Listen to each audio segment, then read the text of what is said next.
जुड़वा सास। घनश्याम की शादी की बात एक जगह चल रही थी। घनश्याम को लड़की बहुत पसंद आई, लेकिन बाद में पता चला कि जिस लड़की को घनश्याम ने पसंद किया है उसकी एक जुड़वा बहन भी है।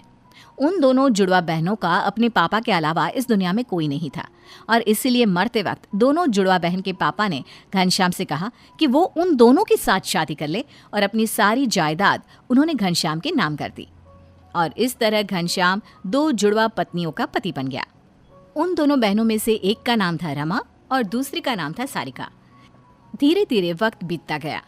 रमा की तो कोई संतान नहीं हुई, पर सारिका को एक बेटा हुआ। जब सारिका और घनश्याम का बेटा अविनाश 28 साल का हुआ तो उसकी शादी अंजलि नाम की लड़की के साथ हो गई। देखो बहू, तुम बहुत किस्मत वाली हो। तुम्हें दो सास मिली है अपना ख्याल रखने के लिए। हाँ अंजलि, और मेरी दोनों माँ बहुत अच्छी हैं, वो तुम्हारा बहुत ख्याल रखेंगी। देखो बहू, सास तो तुम्हारी दो है, लेकिन असली सास तो मैं ही रहूंगी, क्योंकि अविनाश ने मेरे पेट से जन्म लिया है। हाँ भाई, सही बात है। मुझे तो कभी कोई औलाद नहीं हुई। तुम्हारी बहू तुम्हारी ही रहेगी, फिक्र ना करो। नहीं नहीं मम्मी जी, ऐसा कुछ भी नहीं है। मैं आपका भी अपनी सास की तरह ही ख्याल रखूंगी। मेरे लिए तो आप दोनों ही मेरी सास हैं। देखा, कितनी समझदार लड़की है। और प्लीज आप दोनों आपस में बिल्कुल झगड़ा ना करो। अंजलि सबका ख्याल बराबर से रखेगी।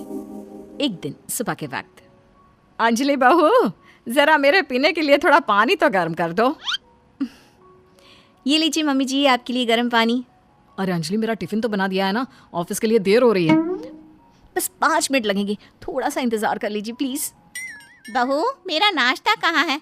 अभी तक बनाकर क्यों नहीं लाई? मम्मी जी, आप थोड़ी देर रुक जाइए ना, इनको ऑफिस के लिए देर हो रही है। मैं अब भी आपका नाश्ता बना देती हूँ।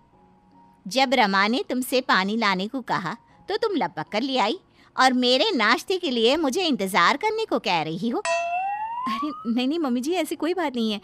उस वक्त मैं फ्री थी तो मैंने रमा मम्मी जी के लिए जल्दी से पानी गर्म कर दिया। अरे सब समझती हूँ। रमा मेरी बहू को अपनी तरफ करने की कोशिश कर रही है, लेकिन मैं ऐसा नहीं होने दूंगी। अगले दिन शाम के वक्त, अंजलि बहू, जरा मेरे पास तो आओ। देखो तुम्हारे लिए कितनी सुंदर साड़ी लाई हूँ। अरे वाह मम्मी जी, ये साड़ी तो बहुत सुंदर और काफी भारी भी है। वही तो। अरे अंजलि, मैं अच्छे से जानती हूँ आजकल की लड़कियों को भारी कपड़े पहनना पसंद नहीं है। तुम्हारे लिए डिजाइनर सूट लेकर आई हूँ, बताओ जरा कैसा है। रमा मम्मी जी, सच बताऊं तो मुझे इसी तरह के सूट पहनने पसंद है। वैसे वो साड़ी भी बहुत सुंदर है, लेकिन बहुत भारी है ना, पता नहीं मुझसे संभलेगी भी या नहीं, लेकिन मैं दोनों चीज रख लेती हूँ। अंजलि के वहां से जाने के बाद, देखो रमा, मैं सब जानती हूँ। तुम मेरी बहू को अपनी तरफ करने की कोशिश ना करो। अविनाश मेरा बेटा है और अंजलि मेरी बहू। अरे तुम बेकार में ही परेशान हो रही हो। मैं तो बस अपनी बहू को प्यार करती हूँ, इसलिए उसके लिए गिफ्ट लेकर आई थी। और वो मेरी भी तो बहू है, ये बात दिमाग में हमेशा याद रखना सारिका। लेकिन सारिका को लगता है कि कहीं अंजलि रमा को ज्यादा इज्जत और प्यार देना शुरू ना कर दे, और रमा को लगता है कि कहीं अंजलि सारिका की बातों में आकर उससे दूर ना हो जाए। इससे कंपटीशन में वो दोनों अंजलि को परेशान करना शुरू कर देती हैं। मम्मी जी, आज अविनाश के ऑफिस में पार्टी है और मुझे वहाँ जाना है, तो मैं जल्दी से तैयार होकर निकलती हूँ। अविनाश बस आते ही होंगे। ठीक है, तुम पार्टी में चली जाओ बहू, लेकिन मेरे रात के खाने के लिए ना खिचड़ी बना कर जाना। ठीक है मम्मी जी। मैं सारिका मम्मी जी को भी पूछ लेती हूँ कि उन्हें क्या खाना है। क्या हुआ बहू, कहीं जा रही हो? मम्मी जी, वो मैं अविनाश के साथ पार्टी में जा रही हूँ। रमा मम्मी जी को खाने में खिचड़ी खानी है, आप भी वही खा लेंगे तो मेरा काम जल्दी हो जाएगा।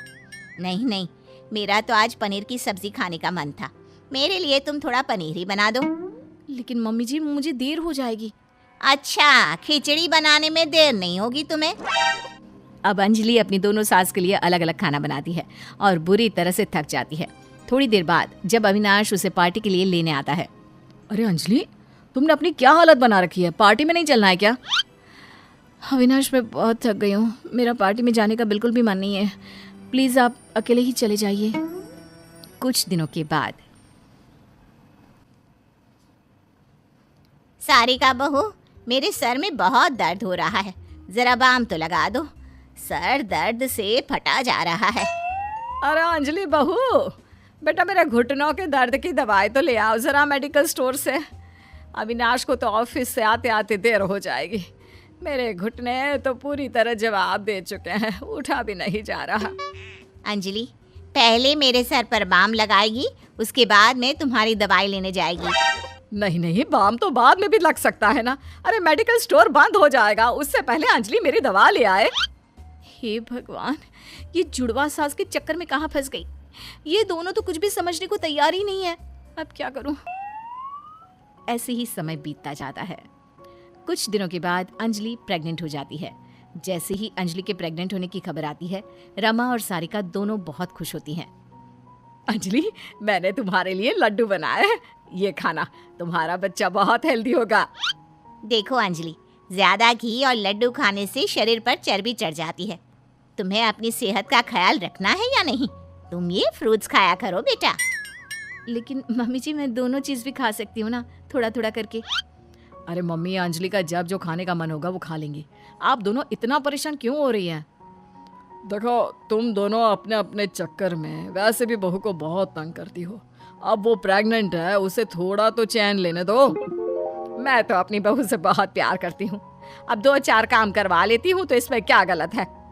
काम के बहाने तुम मेरी बहू को मुझसे दूर करने की कोशिश करती हो। और फिर एक दिन अचानक अंजलि की तबीयत खराब हो जाती है। रमा और सारिका दोनों की दोनों पूरे मन से अंजलि का ख्याल रखने लगती हैं। वो अंजलि की बहुत केयर करती है। बेटा जरा ये सब्जी तो खा ले, देख जितना खाओगी ना उतनी जल्दी ठीक हो जाओगी। सारिका ठीक कहती है बेटा, तुम्हारी तबीयत जब से खराब हुई है, हमारे घर की तो रौनक ही चली गई है। अच्छा सुनो, रात को सोने से पहले दूध पिया करो, सेहत अच्छी रहेगी। हाँ रमा ठीक कह रही है, मैं तो तुमसे कहकर थक गई। अब उसके हाथ से ही दूध पी लो, मेरी नहीं तो अपनी रमा मम्मी जी की बात तो सुन लो। दोनों के केयर करने से कुछ ही दिनों में अंजलि की तबीयत बिल्कुल ठीक हो जाती है। और एक दिन जब सब लोग साथ में बैठकर खाना खा रहे थे, वैसे मानना पड़ेगा, तुम दोनों सास ने मिलकर बहू का ख्याल बहुत अच्छे से रखा और उसे जल्दी से ठीक भी कर दिया। सही कह रहे हैं पापा, मेरी तो दोनों माँ सारी दुनिया से अलग है, अपनी बहू से कितना प्यार करती है।